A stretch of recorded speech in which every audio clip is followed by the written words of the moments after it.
الحمد لله وكفى وسلام على عباده الذين اصطفى اما بعد لو كان بعدي نبي لكان عمر جو در کعبے کا کھلوائے اسے فاروق کہتے ہیں جو در کعبے کا کھلوائے اسے فاروق کہتے ہیں جو رب کا دین منوائے اسے فاروق کہتے ہیں نگاہ انتخاب ہے وہ نبوت کی نگاہوں کا نگاہ انتخاب ہے وہ نبوت کی نگاہوں کا اثر ہے جو محمد پاک کی دعاؤں کا جو عدو دین تڑپائے اسے فاروق کہتے ہیں جو عدو دین تڑپائے اسے فاروق کہتے ہیں جو خشک دریا چلوائے اسے فاروق کہتے ہیں صدر محترم و معزز مہمانان کرام اور عزیز دوستوں، میں اس پور نور اور متبرک اجلاس میں ایک ایسے عظیم المرتبہ شخصیت کا ذکر خیر کرنے کی کوشش کروں گا جو درسگاہ رسالت اور تربیت گاہ نبوت سے سند یافتہ ہے، جو عشرہ مبشرہ میں شامل ہے،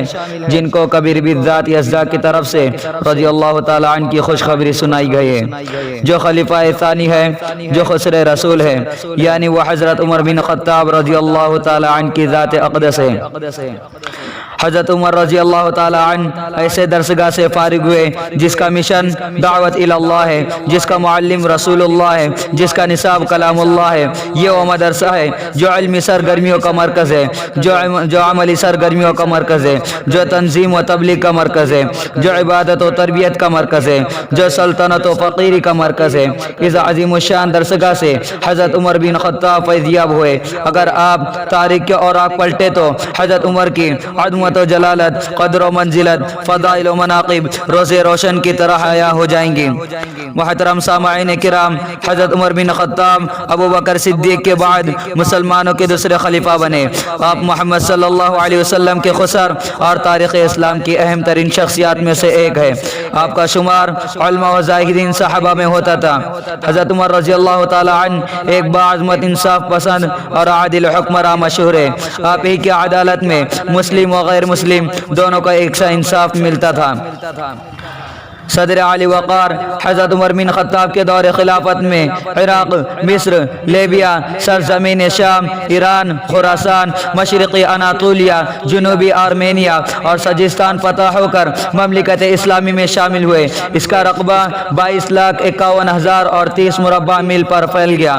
حضرت عمری کے دور خلافت میں پہلی مرتبہ یروشلم فتح ہوا۔ اس طرح ساسانی سلطنت کا مکمل رقبہ اسلامی سلطنت کے زیر نگی آ گیا۔ حضرت عمر بن خطاب نے جس مہارت و شجاعت اور عسکری صلاحیت سے ساسانی سلطنت کی مکمل شہنشاہیت کو 2 سال سے بھی کم عرصے میں زیر کر لیا، نیز اپنی سلطنت و حدود سلطنت کا انتظام رعایہ کی، جملہ ضروریات کے نگہداشت اور دیگر امور سلطنت کو جس خوش اسلوبی اور مہارت و ذمہ داری کے ساتھ نبھایا، وہ ان کی عبقریت کی دلیل ہے۔ یہی وہ عمر بن خطاب ہے کہ ہجرت کے موقع پر کفار مکہ کے شر سے بچنے کے لیے سب نے خاموشی سے ہجرت کی، مگر آپ کی غیرت ایمانی نے چھپ کر ہجرت کرنا گوارا نہیں کیا۔ آپ نے تلوار ہاتھ میں لی، کعبے کا طواف کیا اور کفار مکہ کے مجمع کو مخاطب کر کہا، تم میں سے کوئی شخص یہ چاہتا ہو کہ اس کی بیوی بیوہ ہو جائے، اس کے بچے یتیم ہو جائے، تو مکہ سے باہر آ کر میرا راستہ روک کر دیکھے۔ مگر کسی کافر کی ہمت نہ پڑی کہ وہ آپ کا راستہ روک سکتا۔ آپ حاکم وقت بھی تھے، خلیفۃ المسلمین بھی تھے، ہجرت تقویم کے بانی بھی تھے اور مراد پیغمبر بھی تھے۔ حضرات سامعین کرام، مجھے کہنے دیجئے اور آپ فضائل عمر سنتے جائیے۔ آپ علیہ السلام فرماتے ہیں، اے عمر، شیطان تم کو دیکھتے ہی راستہ کاٹ جاتا ہے۔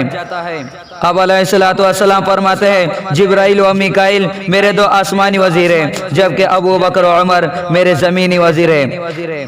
آپ نے فرمایا، میں عمر کے ساتھ ہوں اور عمر میرے ساتھ ہے اور حق میرے بعد عمر کے ساتھ ہوگا۔ اسلام کے غیور نوجوانوں، یہی وہ عمر بن خطاب ہے جس نے درسگاہ رسالت سے حکومت و سلطنت سیکھی، جس نے فقیری و دور اندیشی اسی درسگاہ سے سیکھی، جس نے گوشہ نشینی و اعتکاف اسی درسگاہ سے سیکھا، جس نے جہاد و جاپروشی اسی درسگاہ سے سیکھی، جس نے روحانی تربیت اسی درسگاہ سے پائی، جس نے فوجداری کا ہنر اسی درسگاہ سے سیکھا۔ یہی وہ عمر بن خطاب ہے جس کے بارے میں محسن انسانیت کائنات محمد صلی اللہ علیہ وسلم کا ارشاد گرامی ہے، لو کان بعدی نبی لکان عمر، اگر میرے بعد کوئی نبی ہوتا تو وہ عمر ہوتا۔ حضرات گرامی قدر شخصیات حضرت سیدنا عمر فاروق رضی اللہ تعالی عنہ نے دنیا کو ایسے سسٹم دیے جو آج تک پوری دنیا میں رائج ہے۔ سن ہجری کا اجرا کیا، جیل کا تصور دیا، مؤذنوں کی تنخواہ مقرر کی، مسجدوں میں روشنی کا بندوبست کرایا، پولیس کا محکمہ بنایا، آبپاشی کا نظام قائم کیا، فوجی چھاونیاں بنوائی اور فوج کا باقاعدہ محکمہ قائم کیا۔